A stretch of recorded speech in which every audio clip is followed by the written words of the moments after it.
Yesu ye author w'endagaano enkadde, ye author w'endagaano empya. Bw'otagisomesa mwoyo tosobola mulaba mu ndagaano nkadde. Bw'ogisomesa omwoyo ojja mulabamu. Kati nkyano kakyenkuwa kino onyina gwe nasaba nangamba ekyo mbadde simanyi nti mu Bible mwekiri. Yambuuza ne lwaki Yesu mumusinza? Ne mugamba Katonda. Mukusi kati njanga kubikulira akantu kano. Yesu ye yabumba, Bible emuyita omubumbi. Kankwe kino ekyawandiikibwa. Yabumba ki? Webale nnyo. Yesu yakubumba gwe yabumba nze naawe. Mukwano gwange ono ye n'eddiini ye byabatabula mu mubiri bakolawo Bible kasabi kutabula otondawo kidiini kyo bakibwetere kasabi kutabula ebawuli abasibisa abantu ennaku asatu kati ngola bano asobola kulangirira ekisibo mu kanisa ye yena alinya na dayisa ina nerira bagaze mwene mufeno kugaba nabbi bobulimba bafulumye tikatonda affe ali mu busatu naye atali omu kale kibuzabuza nnyo abantu kubanga ffe abalokole bw'otakkanya na mwoyo kuba mukama ffe yagenda naye yatulekera mwoyo mutukuvu bw'otakkanya na mwoyo toli mulokole. For there are three that bear witness in heaven, the Father, the Word, and the Holy Spirit. And these three are one. The Father, that's the Word, and the Holy Spirit. Mboba na abasatu bali omu. Mu Luganda wandi baddo. So kukanziremu. Father yani. Yes, Father ye Katonda. The then Word. Kigambo ye Yesu wa Bible muyite ekigambo. And the Son. Weba. By the way, ohonye kantu akalungi. No more. Father, the Word, and the Holy Spirit. Kigamba ina amanya mangi. Mu buloke tusomuyita emazzi ag'obulamu, tumuyita emmere ey'obulamu, tumuyita omuti ogw'obulamu, ayina amanya mangi. Ekibuzaabuza gw'ojja ne weesiba ku Yoshua oyinza ozzikirira. Kubanga Satani ajja kujja n'ekinnya kikuteeke mu ndowooza ogobeere ky'otamanyi. Mu kkanisa tumuyita ensula ey'amazzi amalamu.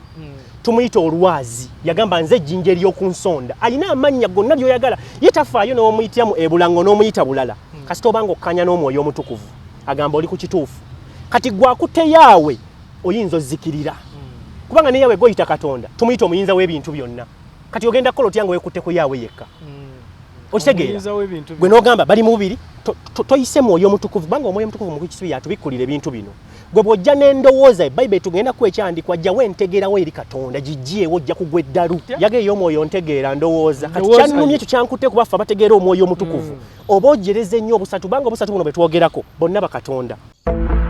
Yiino Zion Camp ebadde yogeza abantu obwama ekifo kyaffe kigazi ng'ate kirungi okuzaama olina omukolo birthday party baby shower byonna bijjaawo kati nno ku Zion Camp tukutwala okulambula ebifo ebitwetoolodde nga mu bitogo by'ennyanja Nalubaale emabamba nga okulaba ku binyonyi bbulwe ekirabika obulungi ddala n'ebirala bingi wamagwe ne weeyagala ate mu abanoonya Mukama tubaaniriza ku lusozi Sayoni Zion Camp mujje mweyawuleko bw'atyo nno Mukama naye anaddamu essaala zammwe. Tulina ebyokunywa n'ebyokulya ebyaffe wano eri nammwe abava ewala. Tulina ebisulo ebirungi okuzaama ku miwendo mitini ddala. Tusange Ziba Buwaya okuliraana Mabamba landing site oba tukubire ku ssimu zaffe ku nooti 787 42 23 oba ku nooti 75 234 nooti 360. Zion Camp suula mpya. Yamu kinkola bulungi ku Yugi updates tujja ne tugenda maaso n'okubanga tuwayamu ku nsonga ez'enjawulo.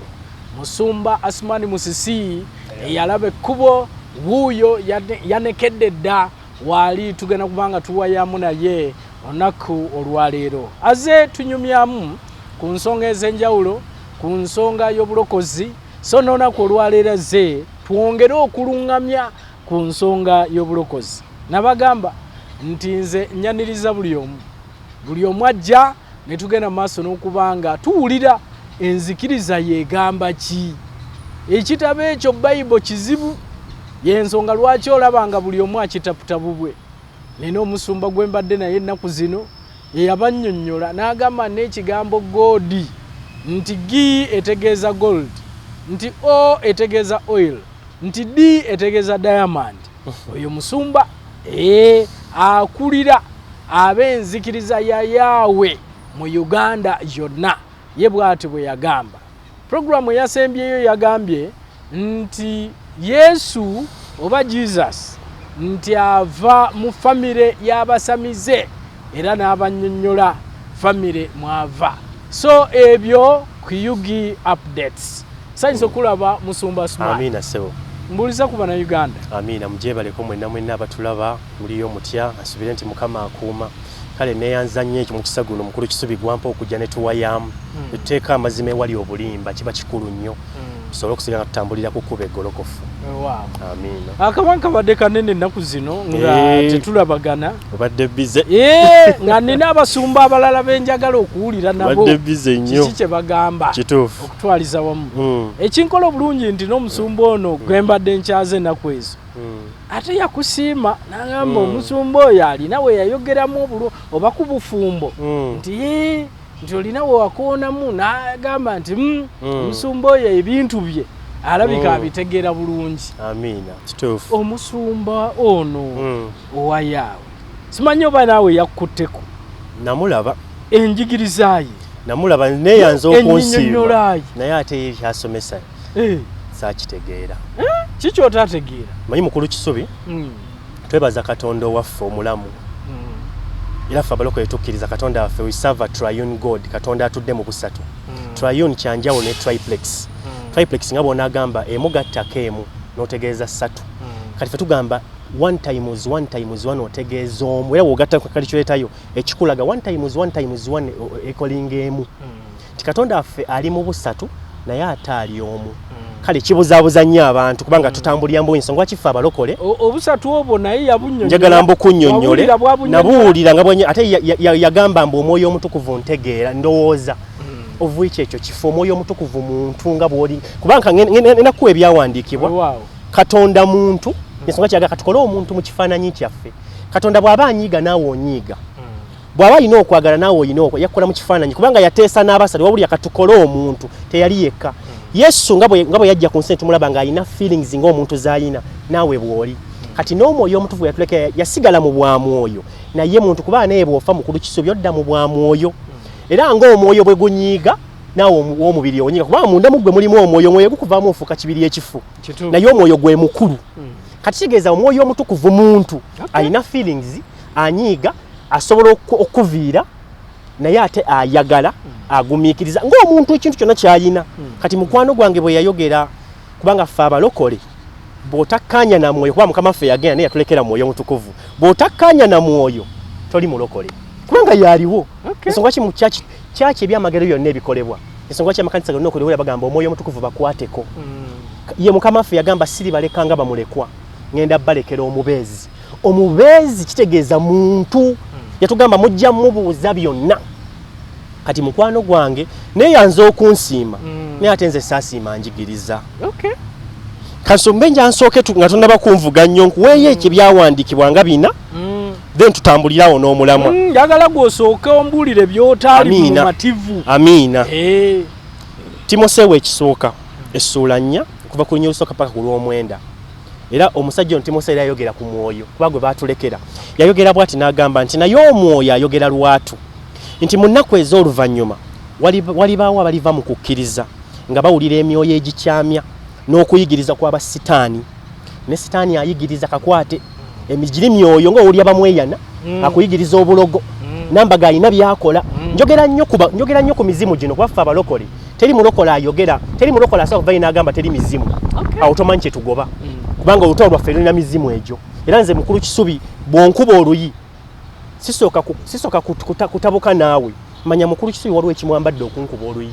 Bwe mmanya nti nnakunyiiziza mmanya nze nakirese kati anyiize naye bw'ova mu bbanga n'onkuba mmanya toliweka era oyinza okumanya nga munne ensonyi onnakubye nga sikoze eki kitegeeza tewabadde wekaliwo ekikwe kyakwambadde. Ffe abalokole tumeggana n'ebyo ebyambala abantu.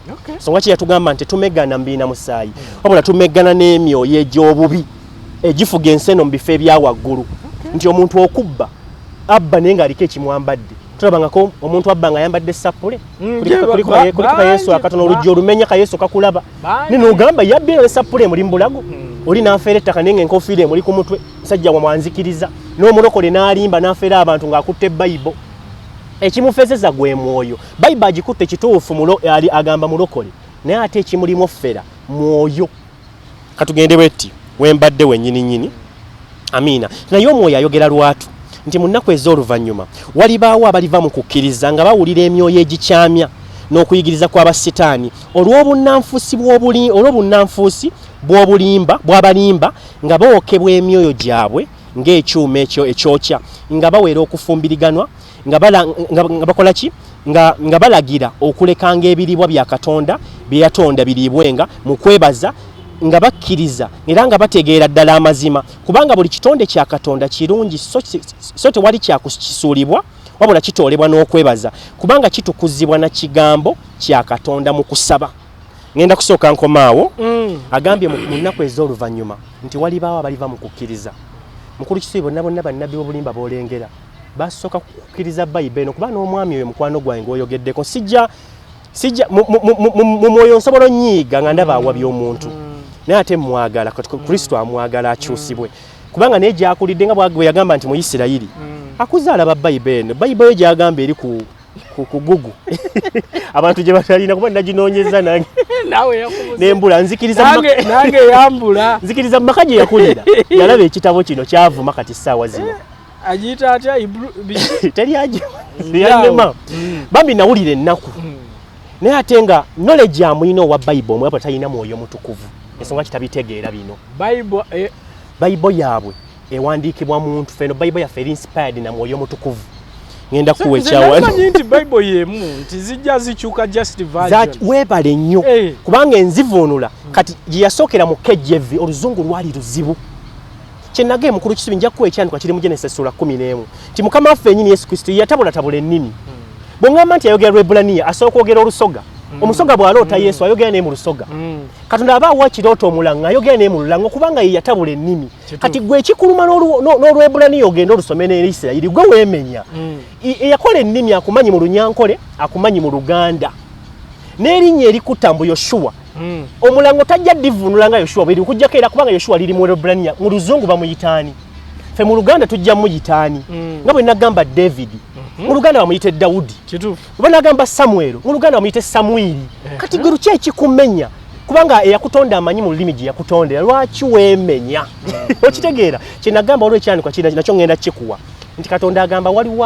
abaasukkiriza amagezi okwagala okulwana nange kyokka nga nze nsibuko y'amagezi bw'osussa amagezi n'onoonyereza Google yakolebwa mwana wa muntu si mwoyo mutukuvu era Google buli kyeyagala ekikuwa naye ina byetasobola kuwa byamu ensonga ki mukulu Kisibi eno Bayibuli tugisoma tugisomesa teri yesomero ligamba ntusomesa Bayibuli mwoyo mutukuvu yakusomesa ensonga ki nagamba abakola divinity tasobola kubikkulirwa nnyiriri zonna si buli omuntu azibikkulirwa nja kuwa abasumba bonna ab'amaanyi mu ggwanga bamusumba Tom baani bonna okufuna revelation ku byawandiikibwa teyalinnyako mu ssomero wabula mwoyo kyetuyita omwoyo omutukuvu nti mu buntu waali ye yagambye omwoyo abaatya yageeyo omwoyo ntegeera ndowooza kati kyanumye ekyo kyankutte ku baffe abategeera omwoyo omutukuvu oba ojereze nnyo obusatu banga obusatu buno bwe twogerako bonna bakatonda teri kyakolebwa ng'omutaliiwo ensonga ki ne Katonda eyo yatuuka kugamba tukole omuntu ng'amala teesa nabo boddayo mu Genesis sura emu okuva ku linnya olusooka ku lwebere Katonda yatonda eggulu n'ensi nti yakola ensi naye nga yeetabudde mbw'omwoyo omutukuvu n'amaamira bwe busobozi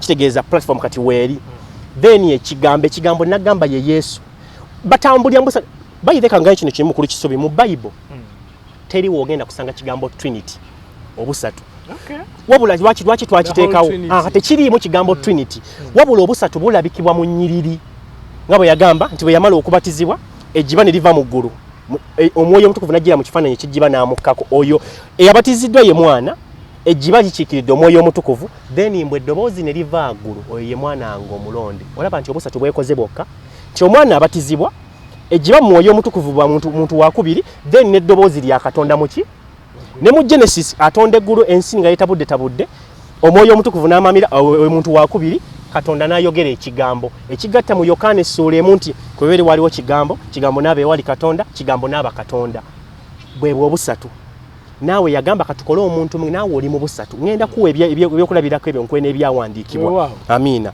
kati kino kyobadde oŋŋamba nti Trinity tekiri mu Bayibuli wabula kirabikibwa fe tuba tukisoma tukirabamu nti abasatu mwebali kuba ye bwannyonnyola awo ayogera ku Yahweh yekka n'ayogera oli yafa simanya omwana nayediza maama n'amuzaalamu. bw'onoonya amagezi ag'ensi ogenda bula. Mukulu Kisubi internet eriko websites naye no bagiyita Ibrix Roots Bible yagamba gyasoma. kati oba gyasoma gw'olina wali ogirabyeko ojja basanga ye n'eddiini ye nga bokka be bagirina. Kyokka ekyasinga okunnuma ate ye yaabwe erimu ne Allah mbu Allah sitaani kubanga Allah kigambo kya Luwalabu kitegeeza Katonda. Kyola Bible tugamba nti waliwo ababuulira enjiri olw'obujja. Allah kitegeeza kikolimo kanebuuza abisomawa kubanga kigambo Allah Luwalabu bannange Katonda yatabula ennimi alina we yakisomera n'akwotinga n'okwotinga. Mukama asaasira omusajja oyo Bayibuli yaabwe. Mukama museeko ekisa kubanga kyasookedde kwe kuvoola Omwoyo Omutukuvu yamuvodde ogamba nti Justin ndowooza muntu abalokole era ekyanikwa nja kikwa kiri mu Matayo 12 mbu naye alivoola Omwoyo Omutukuvu talisonyibwa kubanga bw'omuvoola kino kyowulya abantu nga mukristo tebannalokoka njuyiza ffenna tukikiza nange nakiwulya nga ngamba badde ngenda linnya takisi kino nekiŋŋamba togirinnya ekyemuyita ekintu ye Mwoyo Omutukuvu n'ogamba nyina amaloboozi abiri ddoboozi mu lyangambye Lwana eddala ne liŋŋamba tokola ki kati kikyoyita ekintu yoyo omuntu gwe yatulekera. Lwaki yamutulekera mu mwoyo? Kubanga Yesu bwe yali mu mubiri teyasobola tuuka mu mawanga gonna yalina okudda mu bw'omwoyo. Kati n'Omwoyo Omutukuvu nga bwe nagamba bamweyana oba nambaga nkuwanye ebyandikwa nkuwanye ebyokugeregezaako ekyo abantu basobola okutegeera kye nnyonnyola. Nambaga mwoyo guli gumu ne bamweyana guli gumu. N'ekisonga kyo osobola okugenda mu ssabo ne bagamba tannaba kujja alina omutwe gwakola ki ne mugumiikiza jjajja mulinde kaatuule. Kitegeeza atabaala ensi yonna buli ewali essaba atuukawo.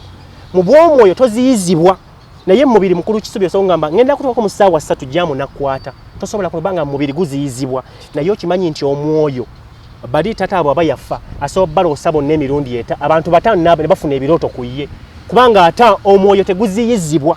Ne Mukama waffe Yesu Kristo ng'azuukidde yalabikira abayigiriza mu ssaawa emu buli omu ng'amulabyeko nange Mukama wange mulabye nange Mukama waffe tumulabye bonna baamulaba mu mwoyo. Bwe yali nga mubiri nga wabeere e Nazaaleesi waali wokka yakyola bagamba nnyina okudde kinsaanidde nze okugenda bwe sirigenda Omwoyo Omutukuvu talijja. Ati Omwoyo Omutukuvu oyo bonna mwe bagattibwa mu busatu naffe mwe tugattirwa nti naawe bw'ofa ofuuka mwoyo omuzimu teguziyizibwa ko tosobola gusibira mu kifo kimu naye kino ekibiri nsobola okukusira mu lumu nensaako nekkufulu ne mbagamba mudese musibidde mu ofisi tagenda kuvaamu naye omwoyo ne Mukama oli guyitamu kiri Katonda kyagamba nze ndi muyinza wa bintu byonna nkoma ku mwenna kikimuyisa liiso ddene nti mu mwoyo akwata ku nsi yonna. Okitegedde? Amiina. So kino ekintu ky'okwesiba waliwo n'ekimu ekyankonfusinze ennyo y'ensonga y'erinnya. Amiina nawo ngenda gendawo. Omusajja agamba nti Katonda kikoma wano Buganda nti naye Katonda omutuufu ye Yahweh. Yatabudde ebintu. Kangambe ekintu ky'emukulu Kisubi kyangu nnyo okutegeera nti kankwe ekyakulabirako kino nti Yahweh kitegeeza Katonda oba Mukama waffe. Kisibuka wa ngenda nzikiriza ngenda kuwa ebyawandiikibwa. Yahweh kitegeeza erinnya Yahweh kintu kya kigambo kya Luwalabu. Kigambo kya Reblania. Okitegeera Abayisirayiri kye bakosa nti Yahweh kati ffe tukivuna mu Luzungu ka God. Mu Luganda Katonda. Lord Mukama. Kiyisa Yesu Mukama waffe. Kati Yahweh kitegeeza God is salvation. Then Yoshua he saves omutaasa kugamba eyatulokola mu Luganda ye Yesu. Okitegeera mu Luzungu Jesus. Kati ekimu ekimenya Muganda waffe linnya mukulu Kisubi erinnya kitegeeza mu walinnya. Yesu erinnya okufuna erinnya Yesu yalinnya mu bwa Katonda. Yoshua yalinnya mu bwa Katonda. Obwa Katonda bali mu busatu. Naawe family yaga mugende muzaale yagamba Adam ne Eva mugende muzaale mwale. Mukulu Kisubi erinnya lye baakuwa mu family eri ekika kitegeeza mu walinnya. Bwe bakubbulamu aba yali musajja muwombeefu ogenda kuba musajja muwombeefu. Kugamba erinnya olinnya mu kintu oli kyali kati nagamba Oluganda bw'otalussaako mwe tosadde bikulirwa weebale nnyo waba yali mwenzi oba mwenzi kibagamba omwana ono amazeeyo kkojjaawe baamubbulamu kkojjaawe emize gyonna gye yalina ono gy'ayina kyona ne Yesu yabagamba omwana takola kintu nga takirabidde ku kiteeka nsoke nkuweewaawo kyali kyangu nnyo bannanga abantu lwawo abantu sinenya muntu kulema kutegeera bintu bino bw'oba tonnakkiriza Mwoyo Mutukuvu akuyambeko tosobola bibikkulirwa. Yensonga lwaki babitegeera mu ntegeera. Yensonga lwaki buli ssaawa baneggugu alina onnoonyereza naye guko nagamba ate Yesu liva mu Zuusi n'atabula ebintu mwene mujja n'enzikiriza ne mugamba ffe tuli ku kituufu naye nga ne church gyeri teryagimanyi ne Bible yammwe kwegamba jjajja nga ataasoma tasobola kugifuna eyo eyammwe tolaba nti woŋŋamba nti enzikiriza yaffe eri underground nagamba ekiva mu bunya sitaani sijerega muganda ange sagala muyisa mu maaso naye kubo lyakutte waliwo n'abamunyise nti kubo lyakutte bwetere in the making sikulimba ngamba nti enzikiriza yaffe eri underground mukama ffe yaffe yatusubiza tugamba ku nsi mugenda kuba n'okunyigirizibwa n'okuyiganyizibwa nze omulokole embuulira enjiri bwe njogera ku musiraamu ne bwansanga wali nankuba sikitya kubanga okuyiganyizibwa nkusuubira wabula sibuulira njiri lwa bujja bwe nzija ne nkugamba nti mukuyisubi nga bwe nagana nali musiraamu oyinza okumbuuza lwaki wavaayo nkuwa ensonga lwaki goveri buvina ogamba omuntu nti Allah sitaani nedda oli tagenda kulokka kuyingira nzikiriza yo ng'oyogedde bw'otyo kubanga akuzza alaba awulira Allah kivunule bulungi kitegeeza Katonda mu Luwalabu then muwenso ye mu Bayibuli ye oba mu Bayibuli yaabwe alina wakisoma kati Bayibuli ensonga ki teri agirina ensonga ki Bayibuli kitegeeza si sitaani kikolimo kati kitegeeza kikolimo kiva mu kisi ani aleta ekikolimo si sitaani ye yasoma olunyiriri lwawo yatabula ebintu naye kikankuba ekintu kimuwonoonye nnyo okumanya towulira nk'abantu abanoonye nnyo okumanya n'abanga avuddeko ffe bye twogera tubikosa mwoyo mutukuvu yatuyamba tuliwo lwakisa lwa Katonda n'omwoyo omutukuvu yatuluŋŋamya sirina kyenjogera nga nkijja mu magezi gange wabula mbikkulira n'ensoma ekyawandiikibwa n'enkikunnyonnyo n'oŋŋamba nkitegedde wakitegedde n'oŋŋamba awo sikufunye awo sikutegedde sikanyiza nakyo naye ate sijja kuveeri mukukisubi abantu balina enzikiriza nnyingi ze bakuliddemu lwaki tugamba nti obulokole kyekituufu kubanga mukama ffe enzikiriza zonna zoogera ku Yesu okimanyi ekyo abasiraamu bamuyita Yiisa mu kitabo kya Buddhism bamuyinamu erinnya Yiisa bamuyita good teacher balinamu erinnya Jesus bamuyita good teacher enzikiriza zonna ezirina ebitabo zoogera ku Yesu wabula tezaamutegera kikyali Yesu Katonda awo abamu we baawukanira kankuwa ebika Yesu Katonda kati amina kati kansooke wano nveewo amina kansooke wano nveewo mu Yokaana essula 5:39 Yesu yayogera ebigambo bino nti munoonya mu byawandiikibwa kubanga munoonya mu byawandiikibwa kubanga mwe mulowooza omuntu mwe muli obulamu obutaggwaawo naye ebyo byonna bitegeeza nze Abafalisaayo kyaba bali baagala nnyo mukuba nga bw'ayogera ekintu obuyinza alinga abweddiza ebagamba nti munoonya mu byawandiikibwa kubanga mwe mulowooza nti omwo mwe muli obulamu obutaggwaawo naye ebyo byonna bitegeeza nze Yokaana essula 15:27 n'ayogera n'agamba naye omubeezi bw'alijja ayogera ku mwoyo omutukuvu omubeezi bw'alijja gwe ndibatumira ava eri kitange omwoyo w'amazima ava eri kitange oyo alibategeeza ebyange era nammwe mulitegeera ebyange kubanga kuva ku lubereberye mwali nange ekyo kyanyizanga Abafalisaayo ono azaaliddwa mwana wa mubazi ate agamba atya nti abadde naffe okuva ku lubereberye kamusubi tugende mpola we tuddayo mu ndagaano enkadde kitabo kya Dawudi essula 5 okuva ku nnya olwokusatu n'olw'omukaaga Bayibuli egamba bweti nti Katonda waffe alijja ulira juka enzikiriza gye navaamu Katonda mutukuvu nnyo tasobola kujja ku nsi kuno enzikiriza bakkiriza Yesu Masiya naye njagala nkulage nti Katonda Bayibuli Dawudi agambye Katonda waffe alijja so talisirika omuliro gwe gulirya mu maaso ge omuyaga omungi guli mwetooloola then agambye Katonda waffe alijja kakwate bulungi Katonda waffe alijja jjaddi Dawudi yayogedde then Isaaya abikkoya Isaaya 3:5 olunya olwokusatu n'olwokuna mwe munyweze emikono eminafu mukakasa amaviivi agajugumira mugambe abalina omutima omutinti mubeere n'amaanyi temutya laba Katonda wammwe alijja okuwala n'eggwanga n'empeera era okuwala n'eggwanga n'empeera ya Katonda alijja n'abalokola owulidde Katonda wammwe alijja n'abalokola Yesu tumuyita omuki omulokozi nzija agambye Katonda wammwe alijja n'abalokola mbwawo amaaso g'abazibe awo amaaso g'omuzibe w'amaaso ne galyoka gazibuka we yajja ku nsi yakwata nkuba ne bazibuka amaaso ebyandikwamu ebiri wali agambye nti alijja n'abalokola lwaki tumuyita Katonda then Malaka essula 3 olunya olusooka n'olwokusatu laba ntuma omubaka wange naye alirongoosa ekkubo lyange mu maaso gange eyasooka okuba omubaka eyalongoosa ekkubo yali Yokaana omubatiza eyajja bagamba mwenenye obwakabaka bwa Katonda bunaatera obbajjira yabagamba obwakabaka bubajjidde gwe bayita omubaka isonga ki Bible mwogerako mu Matayo 10 onyole 11 kitevanga mu abazaalibwa omukazi omuntu yenna alyenkanankana Yokaana omubatiza kyokka te mu nsi gye navaamu nga bagamba omusajja ono ye nabbi yekka yasembayo naye ne tasobola kumakinga kitiibwa kya Yokaana omubatiza yalanga okujja kwa Katonda nzijja okulaga nti Yesu Katonda. Malaka yagambye laba nditumye omubaka wange naye alirongose ekkubo mu maaso gange era Mukama gwe munoonya alijja mu yeekaalu mbu Mukama gwe tunoonya mu ekereziya agenda kujja mu yeekaalu ye. Weebale nnyo abula agambye nsooka tuma mubaka ebyandiko kibikkulirwa wagamba nti nditumye omubaka wange agamba Yokaana mbu Mukama gwe munoonya alijja mu yeekaalu ye nga temumanyiridde n'omubaka w'endagaano gwe musanyukira labajja bwayogera Mukama wejje naye ani ayinza okugumiikiriza olunaku lw'okujja kwe ani aliyimirira bw'alirabika kubanga alinga omuliro ogwoyo alongoose effeeza. Isaaya 9:6 wano we wali okulaga okujja kwa Yesu abula bagambye Mukama alijja.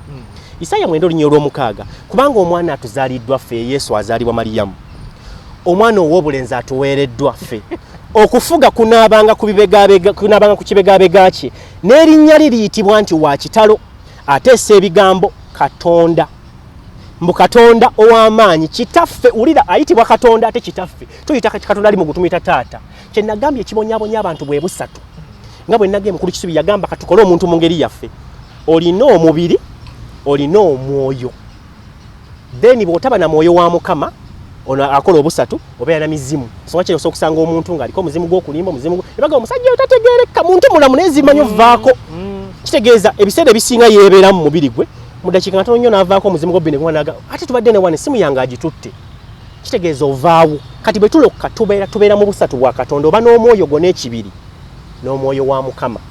Omwoyo wa Mukama alina ebibala byazaala nja bikulaga biri 9 byokka ebikyusa kye bagamba omulokole era omulokole bagamba iyo omulokole n'akola ekyo batusuubira okuba abatuukirivu.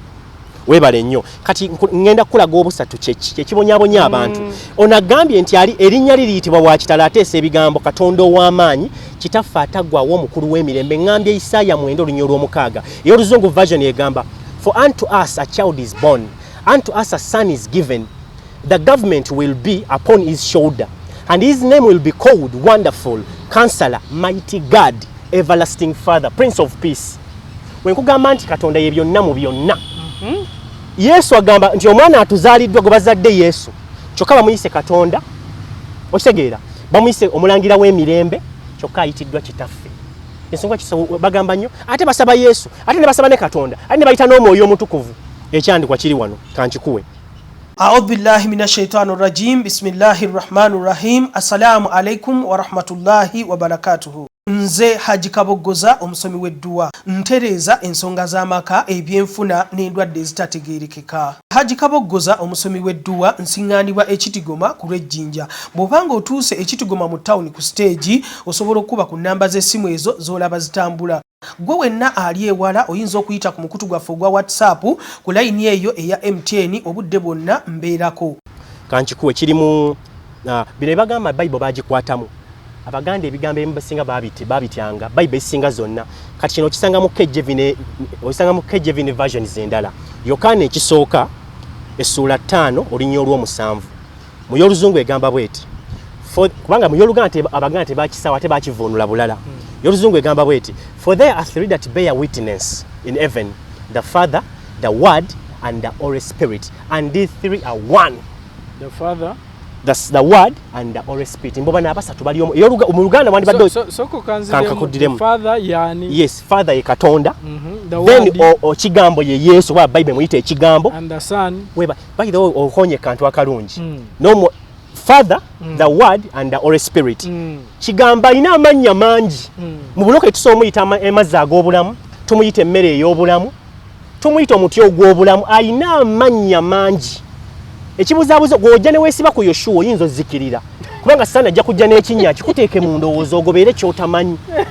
Mu kkanisa tumuyite ensula ey'amazzi amalamu. Tumuyita olwazi yagamba nze ejjinja ery'oku nsonda alina amannya gonna by'oyagala ye tafaayo n'omuyitiramu ebulango n'omuyita bulala kasita obanga okkanya n'omwoyo omutukuvu agamba oli ku kituufu kati gwakutte Yahweh oyinza ozzikirira kubanga ne Yahweh goyita Katonda tumuyita omuyinza w'ebintu byonna kati ogenda kukola otya nga weekutte ku Yahweh yekka okitegeera gwe n'ogamba bali mu bubiri toyise mwoyo mutukuvu banga omwoyo mutukuvu mu kisubi yatubikulira ebintu bino gwe bw'ojja n'endowooza Bayibuli tugenda kwekyandikwa jjawo entegerawo eri Katonda gijjeewo ojja kugwa eddalu Bayibuli eno bw'ogisomese obwongo kyo abantu bagamba sibitegeera tayise mwoyo mutukuvu muyambako olaba nze mpuliriza Amina agambye there are three that bear witness in heaven the Father ye Katonda the word nakugamba omuntu asooka okanya n'ekigambo kyo teyatugamba nti obulamu n'okufa buli maanyi ga lulimi lwammwe kyeyatugamba obadde okimanyi nti abaganda tugamba nti olulimi lutonzi waliwo omuntu ayogera ekintu ekikutambulirako ne wabaawo n'agamba mwana wange ogenda obe n'omukisa n'ofuna omukisa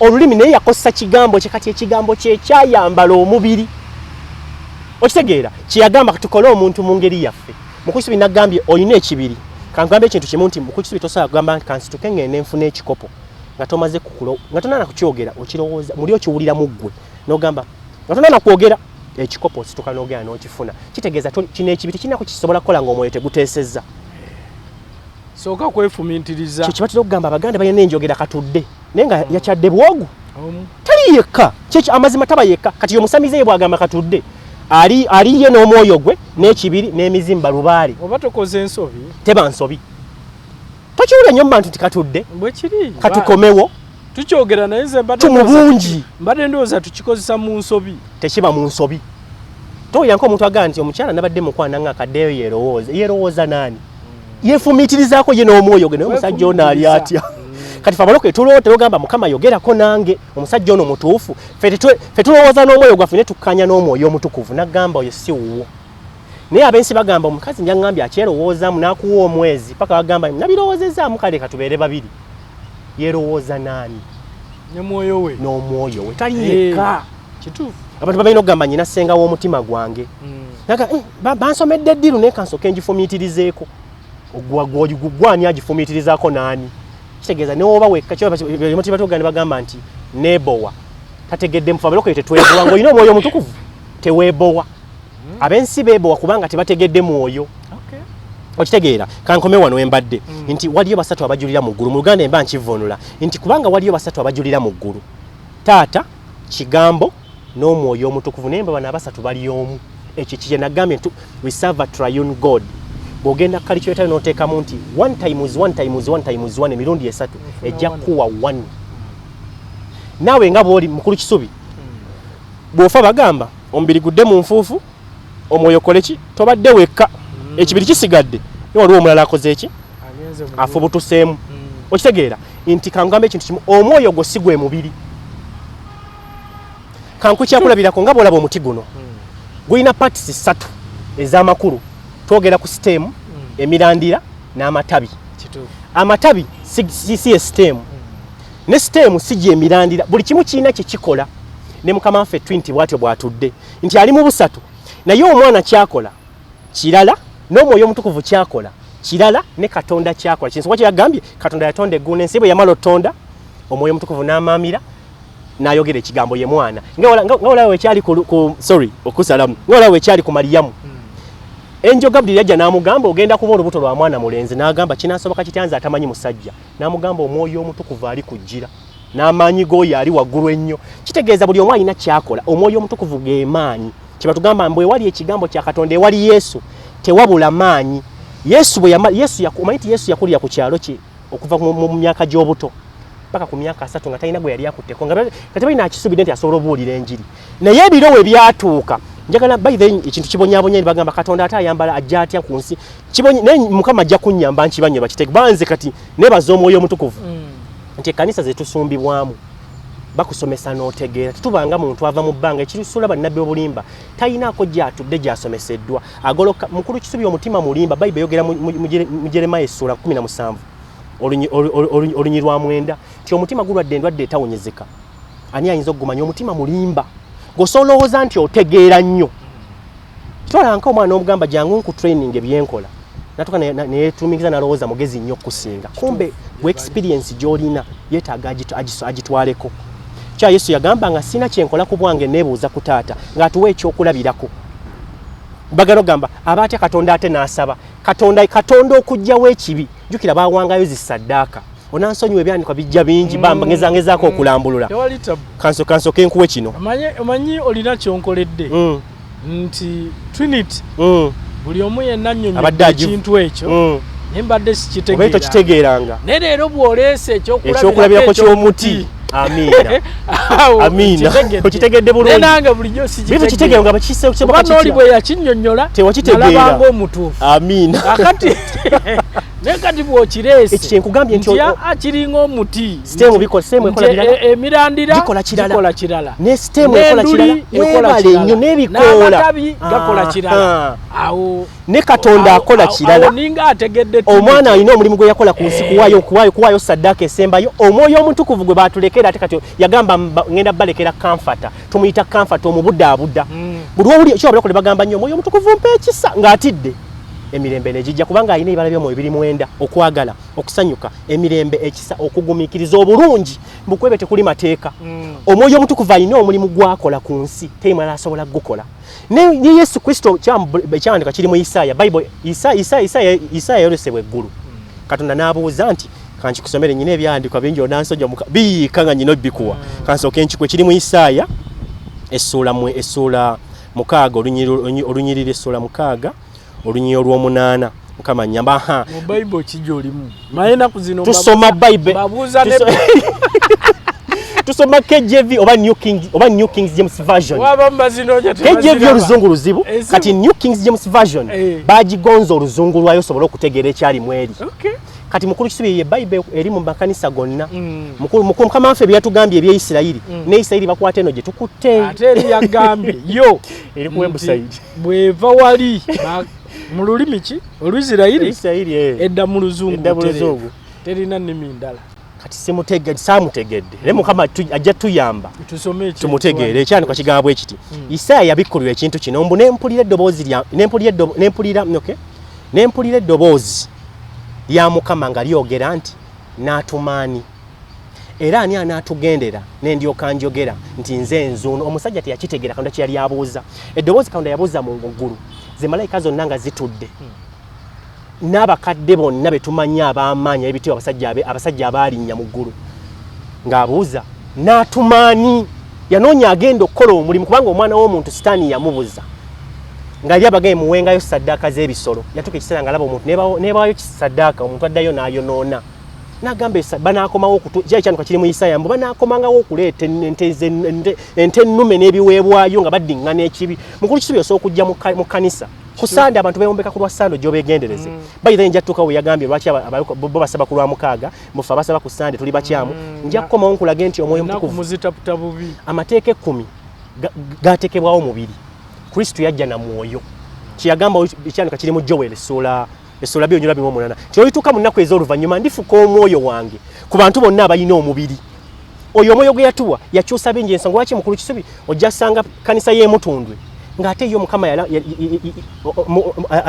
Mukama yakibikkulira musumba Tomu nti gwe saba kuva ku Mande paka Friday n'ogamba tebakola ng'olowooza abeerawo ku Mande babeerawo ne ku Lwokubiri baddayo ne bakola wabula yamugamba gwe saba kuva ku Mande n'osanga musumba Kayanja nga naye Katonda alina engeri gy'amubikkulira ffe abalokole ffe abategedde Katonda ono omwoyo omutukuvu atubikkulira gwe tojja kuŋŋamba nti kati gwakyakutta amateeka g'omubiri ag'endagaano enkadde gw'ositiikinze ku lunaku olumu ensonga kyo balengera ku Sande oba ku lunaku lw'aboolo tavuma ku olwo yeetukuza agenda ne yeewombeeka n'atuula bw'avaayo emize gye ne gikomawo mwetukuza Katonda kye yagamba Isaaya mbu abantu bano bansaamu kitiibwa kya kumimwa naye emitima gindi wala ffe endagaano empya mu ndagaano enkadde yagamba Abulamu onaakomolanga buli mwana mu nnyumba yo eddiini y'obusiraamu kye yasigaza ekyo komola akakuta naye Mukama wange ne bwe nkukomola ng'olimu omuzimu gw'obbi ojja kusigala obbanga n'enkofiira ogyambadde kati ffe endagaano empya yatugamba tukomole emitima nazza omutima gwo gugwemu obubi olyoka olokoke Yesu yajja na ndagaano mpya amateeka ng'agazza mu mutima nga yalaba nga amateeka g'omubiri bamufuulinga weewombeeka mbu omusajja banna asize obutebe mu kkanisa naye nga yasenze amalaalo g'abendi wabula ku ekereziya asigayo nnyo ne bamuwaana naye nga mu mutima Mukama n'agamba erisajja libbi eryo n'agamba kati ndeeta omwana wange amateeka Yesu kye yagamba nze najja kutuukiriza amateeka najja okugatuukiriza nawo tujja kgenda okansonga kino ekyandika wembadde mbu n'awulira eddoboozi nga lyogera n'atumaani kyolaba omusajja Yokaana yakaaba kiri mu Revelation Mukama mwoyo mutukuvu weebale Revelation essula 5 okuva ku linnya olusooka mbu nendaba mu mukono ogwa ddyo ogw'oyo yali atudde ku ntebe n'ekitabo ekiwandiikiddwa munda ne kungulu ebisimbiddwa ennyo indako n'endaba yali atudde ku ntebe n'ekitabo ekiwandiikiddwa munda ne kungulu ekisibiddwa ennyo obubonero 7 n'endaba malayika ow'amaanyi ng'abuulira n'eddoboozi eddene nti ani asaanidde okwanjuluza ekitabo n'okubembula obubonero bwakyo 7 ne wataba mu ggulu newankubadde ku nsi newankubadde wansi w'ensi eyayinza okwanjuliza ekitabo kye yabuuza ani anaatugendera kati baabuuza ekibuuzo kino nti ani kubanga waliwo ekitabo omuntu yali agenda okukikwata yenna yalina okubanga ayina kyaweereddeyo eri Katonda ekyamaanyi okukikwata obuyinza bwe bwonna ngenda kuba ekyandikwa kye kireeta Yesu omusajja Yokaana yakaaba munange n'enkaaba nnyo amaziga kubanga tebwalabika yali asaanidde kwanjuliza kitabo nkigatta ne kiri ekyandikwa kya Isaaya ani anaatugendera muguto bali yayogera Isaaya yayogera yagamba tumanze mukama wange ne tebamanya se mutango omuntu agenda omutango Yesu gwe yawaayo teriyo mwana wa muntu kaze malayika mu ggulu yali asobola kukola musajja kye yakola so Isaaya yagamba tumanze ite yabikkulirwa buziba bwakyo bamugamba kale neba yali abuuza kyali kikoma weno mu Revelation Yokaana yakaaba mbu tewalabika muntu abikkula mbu naye omu ku bakadde n'aŋŋamba nti tokaaba laba empologoma y'omu kika kya Yuda ekikolo kya Dawudi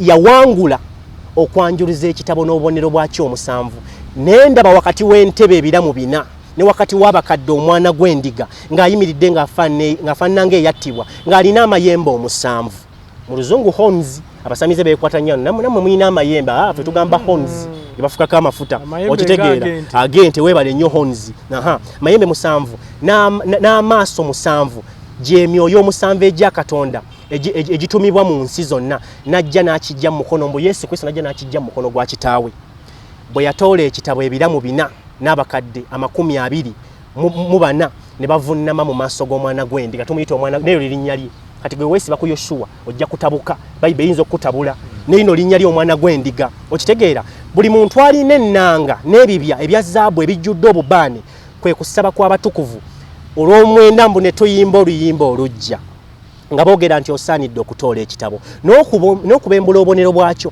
kubanga wattibwa n'ogulira buli lulimi na mu buli kika abantu n'eggwanga n'obafuula eri Katonda obwakabaka bakabona abafuga ku nsi kikye nagamba twali baddu sitaani ng'atufuga Yesu atuzzayo mu bifo sitaani atusesetula mu bifo kati ndio omusajja ensonga ki Bayibuli mu Bebbulaniya wansi egamba neyiza n'egamba mmwe temunnawakana kutuusa ku musaayi nga tulwana n'ekibi abalokole b'ennaku zino tetunnaba kumeggana na kibi nga musajja bwe yameggana nakyo ensonga ki Bayibuli egamba nti yeeyambula ekitiibwa teyeerowooza kubeera Katonda wabula yejjako ekitiibwa nakakana teri malayika kino kibabuuza nti ani ayinza okutoola ekitabo Yokaana teyalabawo mu mwoyo yatoola yakaba amaziga nagaani agenda onnunula ensi omukadde n'amugamba nedda totya waliwo omwana gw'endiga onansonyiwa eno ŋŋenzeyo nnyongera okubikkulira abantu ŋŋenda kudda ku mulamwa gwaffe bulungi nyamiina kati tukoma omukrisitu wali wembadde nti Bayibuli eyogedde mu Isaaya 9:6 kubanga omwana atuzaaliddwa ffe omwana ow'obulenzi omwana atuweereddwa ffe n'okufuga kunaabanga ku kibegabega kye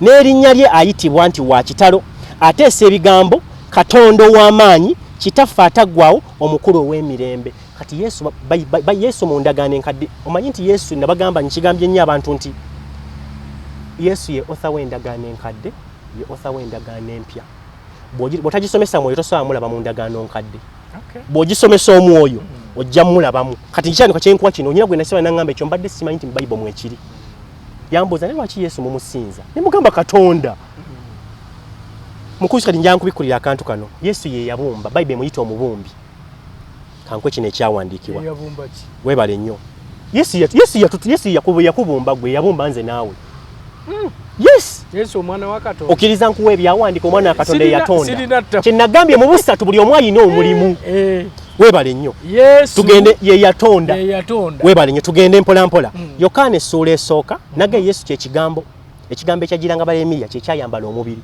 Yokaana essuula esooka okuva ku linnya olusooka Yokaana ekyo kiruma amadiini amalala tebagamba bamukkiriza nga good teacher ne tebagala kukkiriza kyali kyokka ebyandikwa byonna gamba nze kyendi mu kityo kyogerako yagamba Abafalisaayo nze naliwo Abulamu nga tannaba kubaawo ne bakwata amayinja kyokka ebyandikwa wobisoma omusajja kyali yayogera kyali kituufu yabagamba Abulamu yasanyuka bwe yalaba ku lunaku lwange Yesu yasinkana Abraham mu ndagaano enkadde.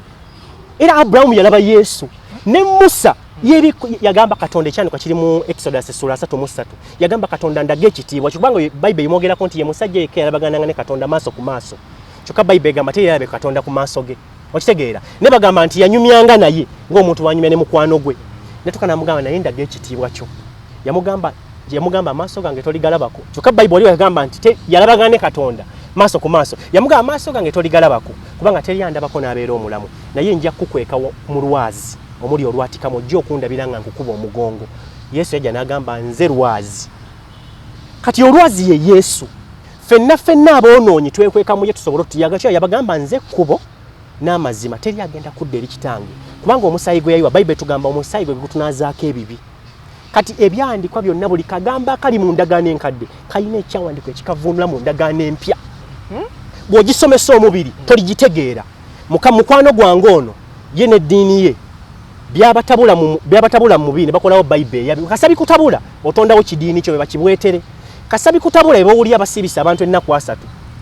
Kati ngola bano asobola kulangirira ekisibo mu kanisa ye. Ye n'alinya na dayisa ina n'erira bagaze mwene mufeeno. Kati sikuli basijjere gabula nkugaba nabbi bobulimba bafulumye. Kituufu. Asobola kulangirira ekisibo. Ye n'agenda ku vacation. Awatali kulya ne mufa. Bwe twogera omwoyo tubeera mu mwoyo pastor kanisa zonna entuufu. Pastor bwalangira ekisibo yaba yakisooseemu mwana wattu.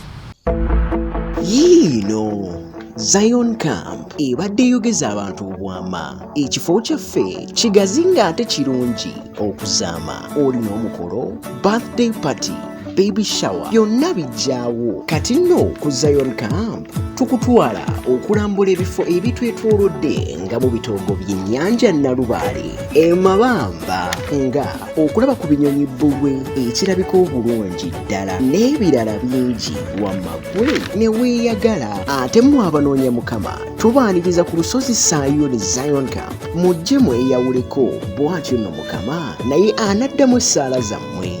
Tulina ebyokunywa n'ebyokulya ebyaffe wano eri nammwe abava ewala. Tulina ebisulo ebirungi okuzaama ku miwendo mitini ddala. Tusange Ziba Buwaya okuliraana Mabamba landing site oba tukubire ku ssimu zaffe ku 0787 42 23 oba ku 075 234 036 Zion Camp suula mpya.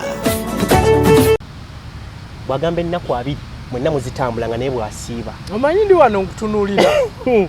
Nkyazizza abasumba wano. Amiina.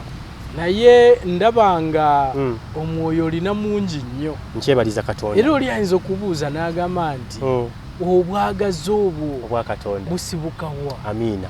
Nkulisibika ngoye ekintu kimu. Bangi bajja kankuwa ekyokulabirako nti nja kuwa kyakulabirako kya mukyalo oba abantu ku nsi kuno. Waliwo abakyala abagenda n'abasajja lwa ssente. Naba n'omukyala agenda n'omusajja lwa mukwano. Tukirabangako ng'olingiri jjajja olwa ssente bwe zikuggwako ng'agano banga agenda.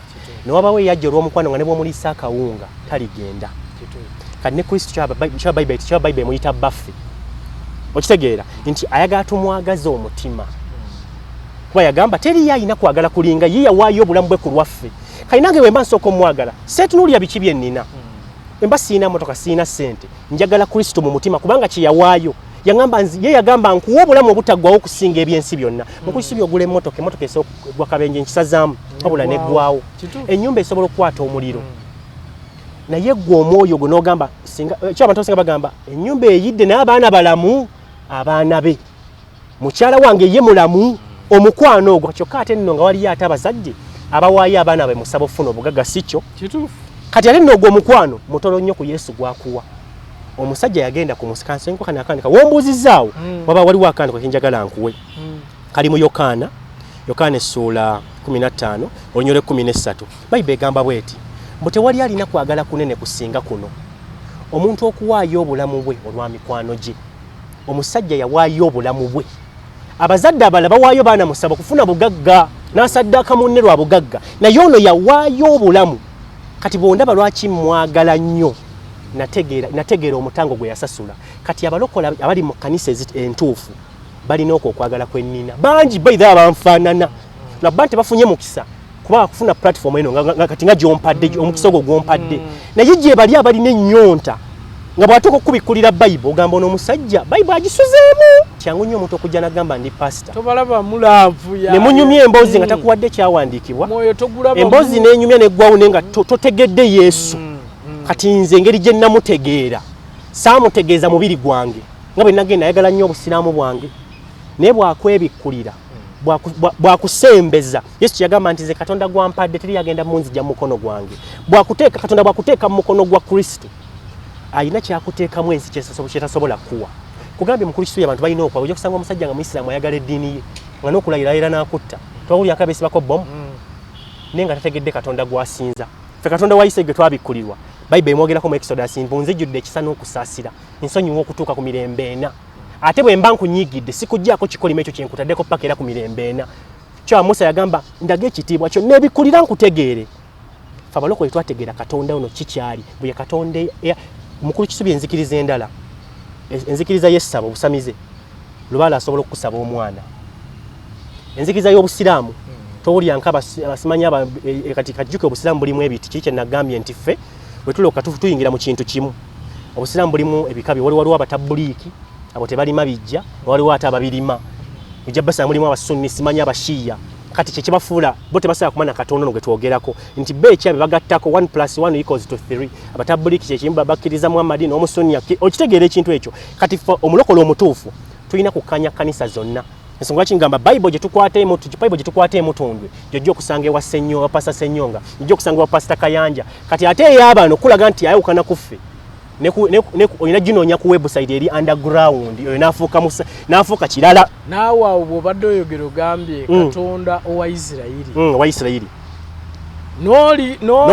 Webale nnyo. Naye agamba ye yeeyita na mu Isirayiri. Kati njawulo yo. Oba naye asinza Katonda wa Isirayiri. Webale nnyo. Kati kye neebuuza ne ngamba nti then twawukanira wa? Kubanga buli omu akkiriza Katonda wa Isirayiri. Ate bwe tutuuka ne twawukana. Kati okwawukana kankwe kine anti omboozayo ekirala nga nkomawo olwo nga nkunoonyezaayo ekirala nkisomere bulungi. Ekyandiikwa kiri mu Yokaana ekisooka essula 2 okuva n'olunyiriro lwa 23 nti abaana abato kino kyekiseera eky'enkomerero era nga bwe mwawulira ng'omulabe wa Kristo ajja ne kaakano waliwo abalabe ba Kristo bangi okitegeera kyetuva tutegeera nga kyekiseera eky'enkomerero baava mu ffe naye tebaali beewaffe kubanga singa baali beewaffe bandibadde wamu naffe naye baatuvaamu era balabisibwe bonna nga si beewaffe naye mmwe mwafikibwako amafuta eri omutukuvu era mumanyi byonna. Sibawandiikidde kubanga temumanyi mazima naye kubanga amazima mugamanyi era tewali mazima gava mu bulimba. Mu Kristo kye nagamba nti Bayibuli ekyandiika kigamba nti mulibalabira ku bibala byabwe. Agamba omulokole alina ebagamba ono omusajja mulokole. Nawe osooka tesayo ng'ongambye ndaba olina kyo yes kati kankwe kyakulabirako n'abasamize wadde kye bakola nzikiriza eri ku bwa sitaani ne waliyo omusamize ow'obulimba n'omusamize omuki nga wagamba nti jangu nkulogera omuntu amuloga n'obawo n'omufere ng'akubbe tobala nk'abatunda eddagala egganda nga batadde mu nfuufu yes ebyo bisoboka. Kati kyengamba nti amakubo gali abiri waliwo ekituufu waliwo duplicate n'original ne mu kibi waliyo duplicate n'original. Waliwo omusiraamu omutuufu n'oba n'omusiraamu anywa omwenge nga ne kapooka akola ki ne waba bwekityo kati wadde kiyinza okuba kifu waliwo ekituufu n'ekifu waliwo ekirungi n'ekibi. Weebale nnyo kati Bayibuli egambye mbu abo baava mu ffe n'osanga ffe tugamba ekkanisa entuufu ey'omulokole togisanga mu musalaba guliko Yesu yavaako kati seta kwambala kasalaba Katonda nkuliko akasajja ekyo Bayibuli egambye bifaananyi mba nsinza kifaananyi Yesu yavaako amazima gali nti yavaako weebale njogera n'akadaali ak'obusiraamu ke bakwata ke basoma oba otonzeewo kikatonda ekirala kubanga ojja kulengera olinga bw'afuna ebizibu ajjayo akadaali kiri kifaananyi.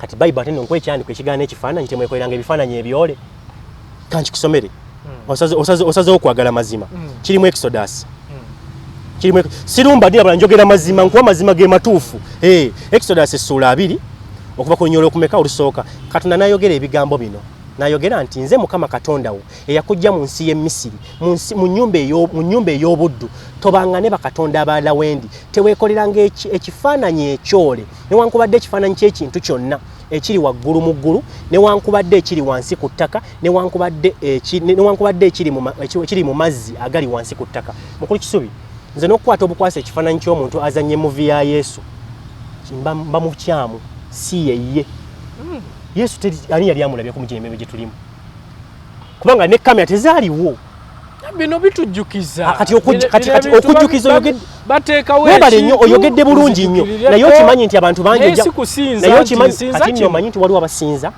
ekyo kyekikya oli n'akwata akantu n'abanga waafuna ebizibu akajjayo akantu ng'omusamize waba neyirizi omusamize yamugamba eyo togijjangako naawe oba neyirizi enzungu olwo okitegeera ng'omusamize waba neyirizi naawe gwakutta akantu akubanga alina irizi kubanga ogyesiga wafuna ekizibu n'akakwata ati Yesu Katonda mwoyo yita buyisi mukama wange ngudde mbuzibu kati wokwata akantu obanga mugamba ali mu kantu ake era bwe kabula akantu kange kabuze akanoonya nga anoonya irizi Onasojiwa naye waba wakanoonya kati obanga agamba Katonda Mariya wange abuze olina bw'okubye Mukama nsonyiwe naye njogedde mazima Omukatuliki abeera n'akantu Mukama nsooyisire sirubye Mukatuliki Omusiraamu aba n'akantu kati weebale nnyo nga kabuze omanyi waba agamba atya akantu kange kaki obanga agamba Katonda abuze Katonda waffe kangambe ekintu kimu mu ssabo Lubaale bamubba yo kiwuliddeko Lubaale bamubba mu ssabo Katonda waffe tebamubba oli nadduka oli n'agamba Lubaale wange bamukwatamu ne mu Bayibuli mwekiri bawala abaali bakyala ba Jacob abasomera Bayibuli bajja genda osijja genda webyandikwa bijja kuba bingi Rachel yabba ebyawongo bya taata we Nabani si Nabani abula erinnya linvuddemu ne yabba ebyawongo bya taata we era taata we n'agoberera Yakobo paka mu ddungu n'amugamba mwabbye bakatonda bange Lubaale bamubba era ne musaba basamize bakimanyi empewo bazibba kati ffe Katonda gwe tusinza taba kati bwenkubbako kalozale mbanga abbye Katonda we kati waffe tali mu ebyo Bayibuli yange ne bw'ogitwala nsigala ebyandikwa bikatonda mwoyo mutukuvu abinteeka mu mutwe ne nkugamba kino kye nkugamba kiri wano kubanga mwoyo kati emizimu gituleetera okulowooza nti Katonda naye abbibwa okitegeera kye nkubuuza bwe kabula akanoonya agamba atya Rozale yange yabuze etegeeza ki bw'otaba netosaba ku Katonda kuwulira ekyo nyinza okugana ne ngamba nti omuntu omusajja yakimbuuzaako bw'osaala ng'otunudde eno tawulira lwaki olina tunula eno obanga agamba ali wali eri eki ate agambye nze ndi muyinza wa bintu byonna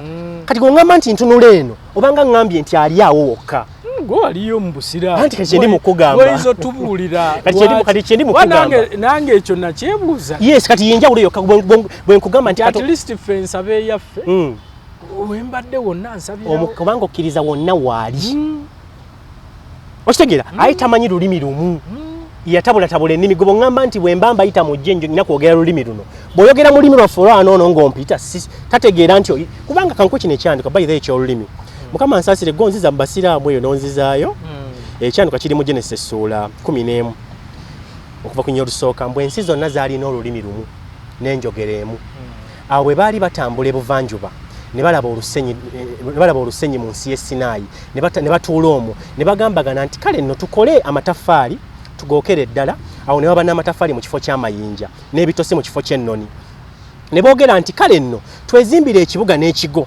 ekituusa ku ntikko yaakyo mu ggulu era twefunire erinnya tuleme okusaasaanira ddala ewala mu nsi zonna Mukama Katonda nakko okulaba ekibuga n'ekigo abaana abantu kye baali bazimba Katonda yali atonze ensi nga mugende mulye ensi musaasaane bo bafune batuka ne bagamba tuzimbe ekintu dde waggulu gyali baali boogera ensi yonna yalina Bayibuli ensi zonna zaalina olulimi twalina olulimi lumu Mukama n'ayogera nti olaba n'agambye Mukama nakko okulaba ekibuga n'ekigo abaana abantu basimba Mukama n'ayogera nti laba eryo ly'eggwanga limu era bonna balina olulimi lumu era kino kye bataanula okukola ne kaakano tewali kigenda kubalema kale nno tukke tutabule olulimi lwabwe baleme okutegeera kye boogera Katonda yatabula ennimi twali twogera olulimi olwo kati baali batuuka nga abadde aweereza amataffaali nga mpeereza ettaffaali Katonda n'ayogera Lunyarwanda nambwa kati gwempeereza omusajja togenda kulaba ate Katonda ayogera Luchayina ne batabukira awo kati osaako ngamba nti yatabulatabula ennimi tazimanyi nina kumusinza mu lulimi nedda noono kye yabadde agamba nti Yahweh simanyi Olwebbulaniya yatabula ennimi Olwebbulaniya alumanyi n'Olusoga alumanyi amanyi Olusoga nga bw'amanyi Oluzungu omuzungu bw'aba amuloosa era ayogera naye mu Luzungu Katonda waliwo ekimulema bw'aba byonna ye yabikola gw'ojja otya omusibeko erinnya limu nga gambye basobola okumpita omwana gw'endiga bwe n'ogamba abo bagamba Yesu Bayibuli ngenda kuwa ekyawandiika omuntu yenna agamba nti Yesu kikolimo No, alina we yayogeredde nti Yesu sitaani alina we yayogeredde embuzuusi simanya Yesu simanya bamuzaala mukazi omwenzi bina alina bye yabyogedde bambi bamuzaala ovola omwoyo omutukuvu bamuzaala mu family ensamize ngate nasoma Google yawandiikibwa abaana b'abantu kati waliwo yateekayo ekirowoozo ekyo bo ne bakikola ne bassa mu Bible abantu banoonya nnyo ebirowoozo kibi nnyo nti buli ky'onaasanga motivation speaker bw'ayogera kino tayogeza mwoyo nti nakyo kitwala yagambye omusajja bwagge tolyanka abakyala babya bannaabwe ku mizigo ono lwakuba bbaawe yamukwatamu yamufuga ono walaba ng'onaamuvuga gale bbaawo bane bbaawo wakola otya amuvumevuma takugambye nti yamwerogera n'ovuma bbaawo nakkuba emigga egikuttira mu nnyo kitegeera nti bwe tukwata ebikwate omuntu agenda kuwabya kyosanze ku website kyeyogedde n'okisa mu kitabo n'ogamba eno ye Bible nkitegeera ne Bible gyoyogedde abantu baginoonyeza tebagiraba bannange sirumba sigoya kintu kiki naye nange ne badde njagala ngisomeko ko kubanga ebitabo bina tubisoma tumanye amazima nanoonyeza Bible yagamba website yaffe ate bw'ojja ku kanisa yaffe simanya tumala kulaba obanga oli mulungi gye tuli tugikuwe olina genda ate ku website yaabwe olina genda ku website yaabwe so si buli ku website ogifuna si buli sigenda bugenzi ku Google ate n'amaana agamba eyigganyizibwa eri underground أعوذ بالله من الشيطان الرجيم بسم الله الرحمن الرحيم السلام عليكم ورحمة الله وبركاته nze Haji Kaboggoza omusomi w'edduwa ntereeza ensonga z'amaka ebyenfuna n'endwadde ezitategeerekeka. Haji Kaboggoza omusomi w'edduwa nsiŋŋaanibwa ekitigoma ku Lw'Enjiri. Bw'obanga otuuse ekitigoma mu ttawuni ku siteegi osobola okuba ku nnamba z'essimu ezo z'olaba zitambula. Gwe wenna ali ewala oyinza okuyita ku mukutu gwaffe ogwa WhatsApp ku layini eyo eya MTN obudde bwonna mbeerako.